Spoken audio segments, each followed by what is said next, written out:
యోగి ఆదిత్యనాథ్ ఇది కేవలం పేరు కాదు, ఓ బ్రాండ్. ఇండియన్ పాలిటిక్స్లో యోగి తీసుకునే ఏ నిర్ణయమైనా ఓ సంచలనమే. క్రిమినల్స్కు అతను ఎన్కౌంటర్ స్పెషలిస్ట్, గ్యాంగ్స్టర్ల పాలిట కాలయముడు. ముఖ్యమంత్రిగా యోగి చేసిందే చట్టం, చెప్పిందే న్యాయం. సింపుల్గా చెప్పాలంటే దేశమంతా ఓ చట్టం అమల్లో ఉంటే యూపీలో మాత్రం యోగి మార్క్ రూల్ ఉంటుంది. తాజాగా యోగి బ్రాండ్ సరిహద్దులు దాటింది. రాచరిక పాలన కోసం రోడ్డెక్కిన నేపాలీలు యోగి ఫోటోలతో ర్యాలీలు తీస్తున్నారు. ప్రస్తుతం ఆ ఫోటోలు సోషల్ మీడియాలో ఓ రేంజ్లో వైరల్ అవుతున్నాయి. కానీ నేపాల్లో రాచరిక పాలనకు మద్దతుగా జరుగుతున్న ర్యాలీలకు యూపీ సీఎం యోగి ఆదిత్యనాథ్కు లింక్ ఏంటి? రాచరిక పాలన కోరుతూ యోగి ఫోటోలతో ఎందుకు ర్యాలీలు తీస్తున్నారు? Watch this. నేపాల్ పాలిటిక్స్ ను షేక్ చేస్తున్న యోగి ఆదిత్యనాథ్.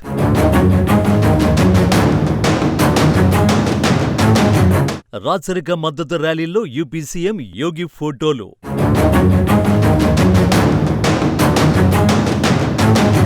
రాజు కోసం నిజంగానే యోగి రంగంలోకి దిగుతున్నారా?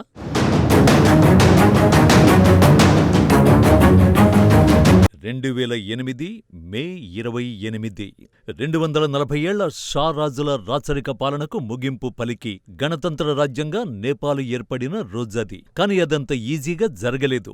గణతంత్ర రాజ్య స్థాపన కోసం ఏకంగా దశాబ్దం పాటు అంతర్యుద్ధం జరిగింది. ఇదంతా జరిగి దాదాపు 17 సంవత్సరాలు పూర్తయింది.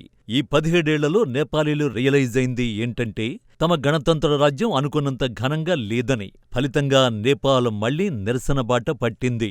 లౌకిక రాజ్యం కాదు, రాచరిక పాలనే కావాలని ఎదురు తిరుగుతోంది.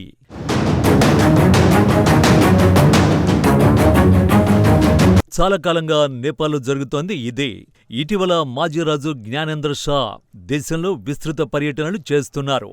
పశ్చిమ నేపాల్ తీర్థయాత్రలు ముగించుకుని 2 నెలల అనంతరం ఖాట్మండులోని త్రిభువన అంతర్జాతీయ విమానాశ్రయానికి చేరుకున్న ఆయనకు ఈ నెల 9న 10,000 మంది మద్దతుదారులు ఘన స్వాగతం పలికారు. దేశాన్ని మీరే కాపాడాలి అంటూ ఆయనను ఉద్దేశించి నినాదాలతో హోరెత్తించారు. మాకు రాచరికమే కావాలి, రాజు చిరకాలం జీవించాలి అని వారంతా గళమెత్తారు. హిందూ మతాన్ని మళ్లీ దేశ అధికారిక అభిమతంగా మార్చాలని డిమాండ్ చేశారు. అయితే జ్ఞానేంద్ర ఎలాంటి వ్యాఖ్యలు లేకుండానే వారికి అభివాదం చేస్తూ ముందుకు సాగిపోయారు. నిజానికి 17 ఏళ్ల క్రితం ఇదే రాజుకు వ్యతిరేకంగా నేపాల్ తిరగబడింది. జ్ఞానేంద్ర షా 2002లో నేపాల్కు రాజయ్యారు. 2005లో రాజకీయ కార్యనిర్వహణ అధికారాల్ని కూడా సొంతం చేసుకుని ప్రభుత్వాన్ని, పార్లమెంటును రద్దు చేయడమే కాకుండా రాజకీయ నాయకులు, జర్నలిస్టులను జైళ్లలో పెట్టించారు. సమాచార వ్యవస్థల్ని స్తంభింపజేసి ఎమర్జెన్సీ ప్రకటించారు. తన ఏలుబడికి వీలుగా సైన్యాన్ని రంగంలోకి దింపారు. ఈ ఘటనలు ప్రజల్లో ఆయన పట్ల తీవ్ర వ్యతిరేకతను ఎగదోశాయి. 2006లో దేశవ్యాప్తంగా ప్రజా నిరసనలు మిన్నుముట్టడంతో జ్ఞానేంద్ర సింహాసనం దిగారు. దేశంలో 240 ఏళ్లుగా కొనసాగుతున్న హిందూ రాచరికాన్ని రద్దు చేయాలని నేపాల్ పార్లమెంటు 2008లో నిర్ణయించడంతో ఆయన రాయల్ ప్యాలెస్ విడిచిపెట్టారు. అలా నేపాల్ 2008లో లౌకిక గణతంత్ర రాజ్యమైంది. అలాంటిది ఇప్పుడు మళ్లీ రాజరికమే కావాలి, రాజుగా జ్ఞానేంద్ర షా ఉండాలని డిమాండ్ చేస్తున్నారు. కానీ ఎందుకు? రాచరిక పాలన అంతమై గణతంత్ర రాజ్యం ఏర్పడితే తమ తలరాతలు మారిపోతాయని నాడు నేపాలీలు నమ్మారు. కానీ ఈ 17 ఏళ్లలో జరిగింది వేరు. దేశంలో రాజకీయ అస్థిరత వేళ్లూనుకుంది. అవినీతి అరువులు చాచి విచ్చలవిడిగా పెరిగింది. ఆర్థిక రంగం కుదేలైంది. రాజరికం రద్దయిన 2008వ సంవత్సరం నుంచి ఇప్పటి వరకు హిమాలయ దేశంలో 13 ప్రభుత్వాలు మారడం ఆ దేశ రాజకీయ అస్థిరతకు నిలువెత్తు నిదర్శనం.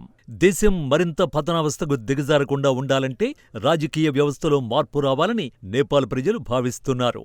అందుకు రాచరిక పాలన ఒక్కటే ఆప్షన్ అని నమ్ముతున్నారు. అందుకే దేశవ్యాప్తంగా మాకు రాజరికమే కావాలి, రాజు చిరకాలం జీవించాలని ర్యాలీలు తీస్తున్నారు. కానీ ఈ ర్యాలీలను ఇప్పటివరకు బయట ప్రపంచం పట్టించుకోలేదు.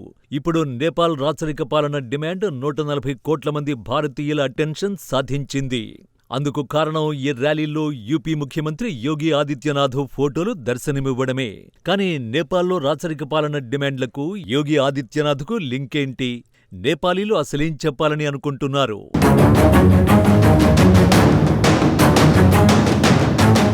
నేపాల్ రాచరిక పాలన డిమాండును భారతీయుల దృష్టికి తీసుకొచ్చిన దృశ్యాలు ఇవే.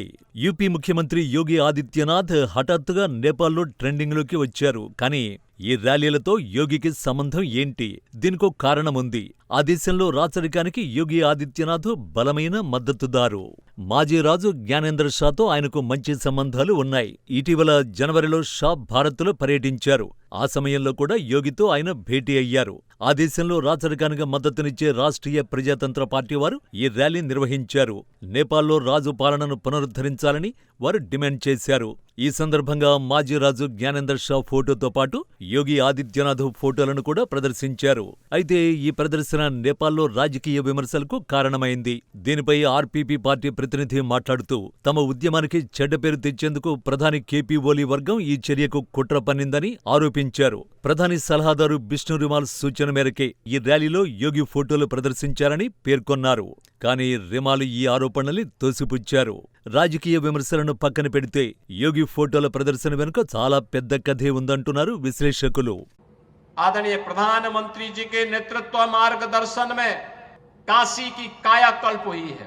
अयोध्या में प्रभु राम लला के 500 वर्षों के बाद विराजमान होने के अवसर पर अयोध्या को त्रेता युग की तरह फिर से सुंदरतम नगरियों में से एक बनाने का काम किया है।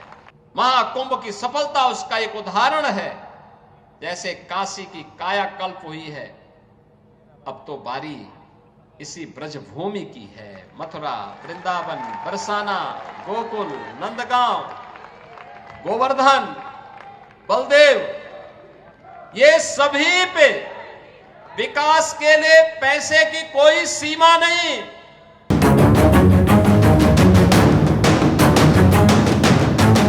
ప్రయాగ్రాజ్ మహాకుంభమేళను విజయవంతంగా నిర్వహించిన తర్వాత యోగి చేసిన సంచలన ప్రకటన ఇదే.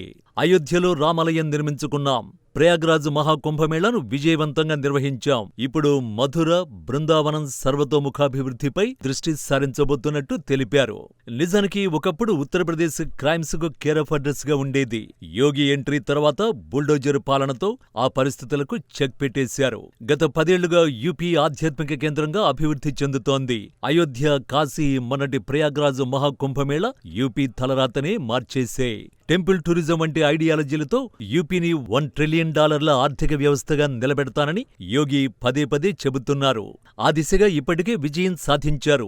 ఇవన్నీ నేపాల్ ప్రజలను ఆకర్షించే అంశాలే. రామాయణంతో సంబంధాలు ఉన్న తమ దేశానికి యోగి వంటి ఐడియాలజీ కలిగిన కఠినమైన పాలకుడు ఉంటే అభివృద్ధిలో దూసుకెడుతుందని నేపాలీలు నమ్ముతున్నారు. అందుకు యోగి స్నేహితుడైన మాజీ రాజు జ్ఞానేంద్ర షానే రైట్ పర్సన్ అని భావిస్తున్నారు. అందుకే రాచరిక పాలన కోరుతూ తీస్తున్న ర్యాలీల్లో యోగి ఆదిత్యనాథ్ ఫోటోలను ప్రదర్శిస్తుండొచ్చు.